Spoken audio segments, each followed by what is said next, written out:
Now we can post-process the displacement values at the nodes to produce useful visualizations. If it is not already open, double-click on Results to open Mechanical.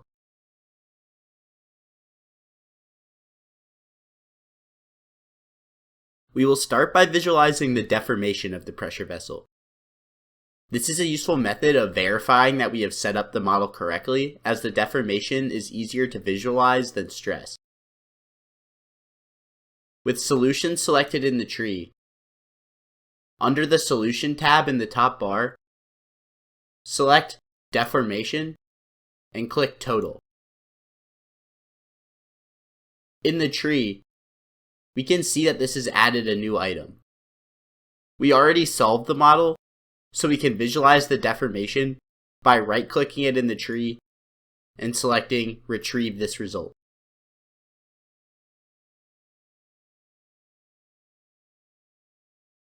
Once this is complete, we can see the contours of deformation in the window.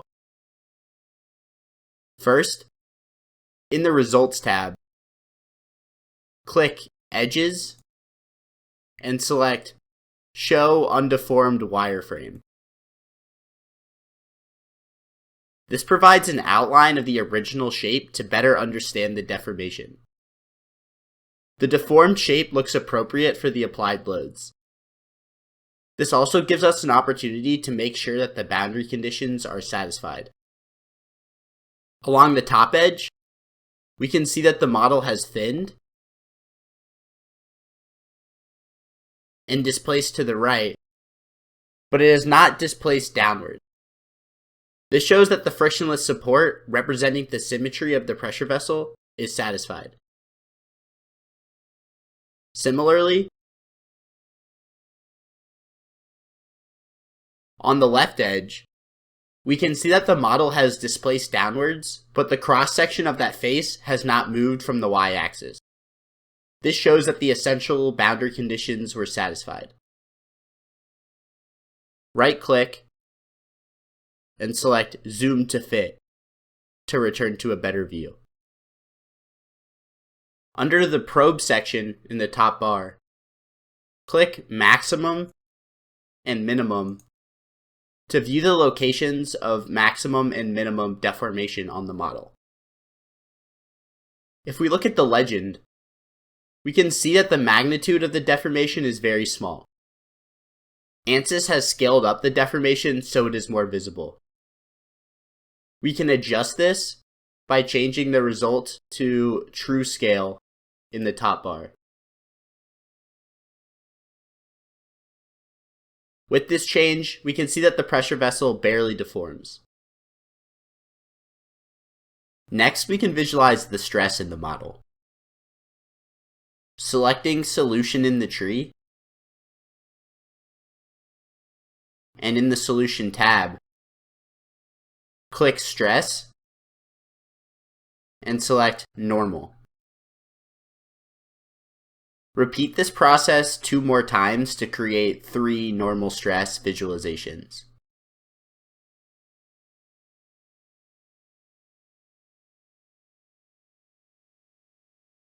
We want to investigate the hoop stress, axial stress, and radial stress in the geometry. In our 2D model, this corresponds to the normal stress along each axis. Start by renaming each of the normal stress visualizations to hoop stress, axial stress, and radial stress by right-clicking them in the tree and selecting Rename.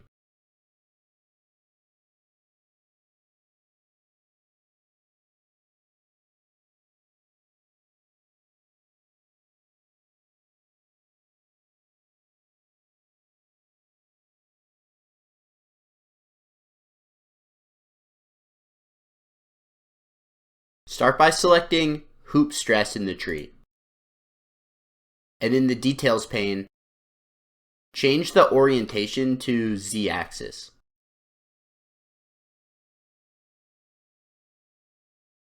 Similarly, change the orientation of axial stress to the Y-axis.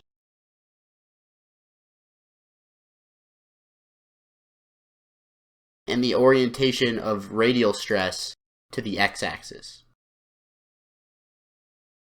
With this set, right-click Solution in the tree and select Evaluate all results. After the visualizations have been created, we can click on them to view each of the stress components.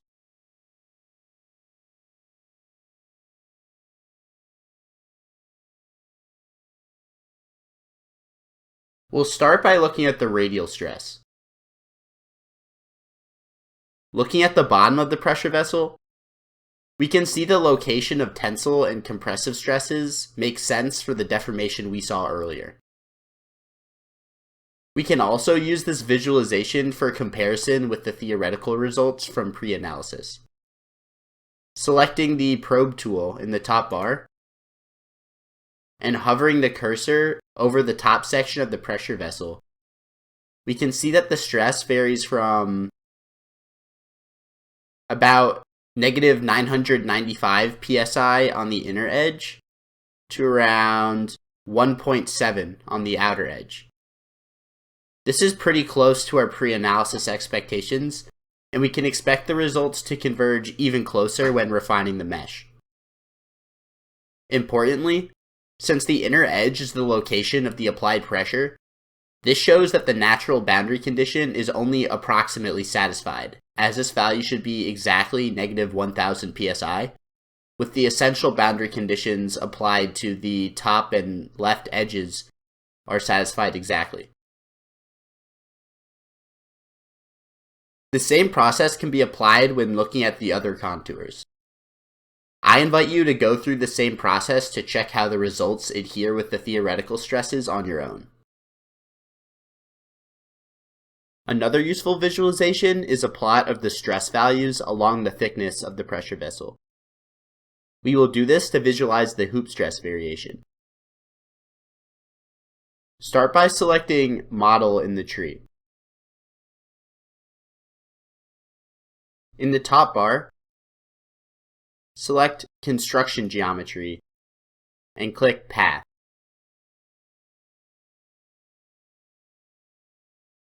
In the Details pane, we can select the start and end points of the path.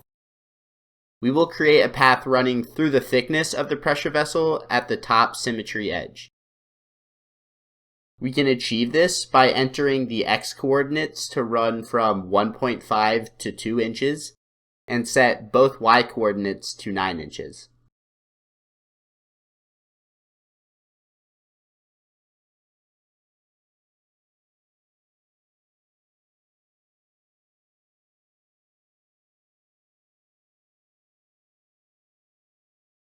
We can view this on the model once it's complete. Hoop stress can then be plotted along that line. Select Solution in the tree,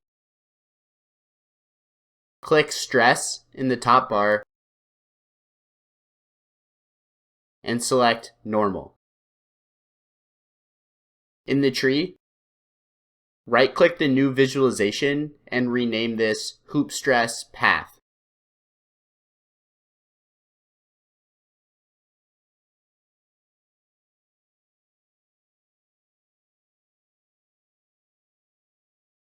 In the Details pane, change the scoping method to Path.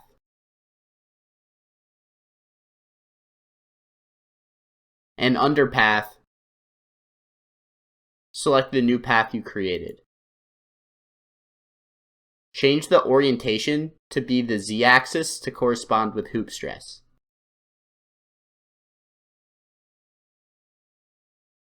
In the tree, right-click and choose Retrieve this result.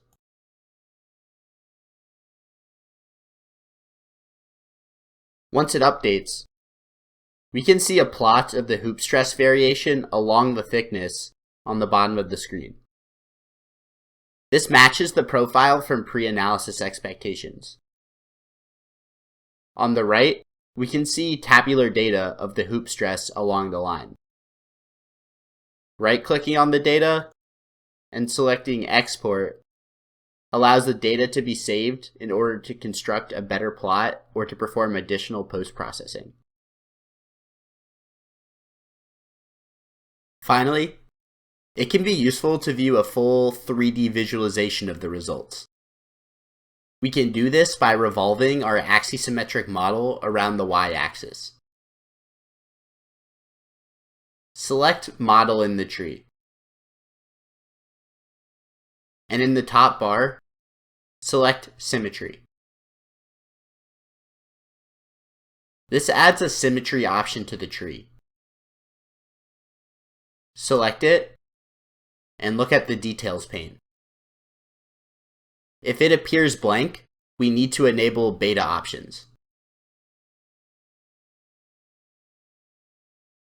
Without closing Mechanical, switch back to Workbench.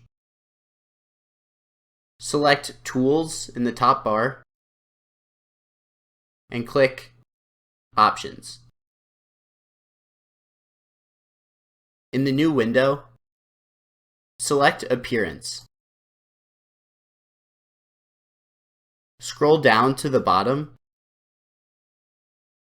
and check the Beta Options box, and click OK.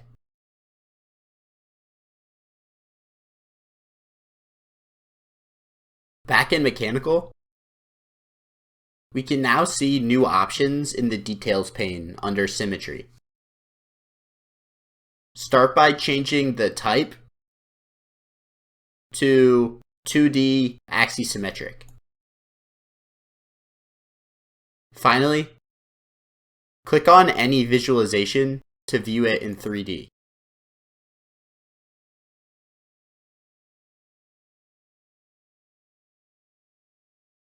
This can be useful in getting a better feel for the deformation and stress. With this complete, make sure to save your project.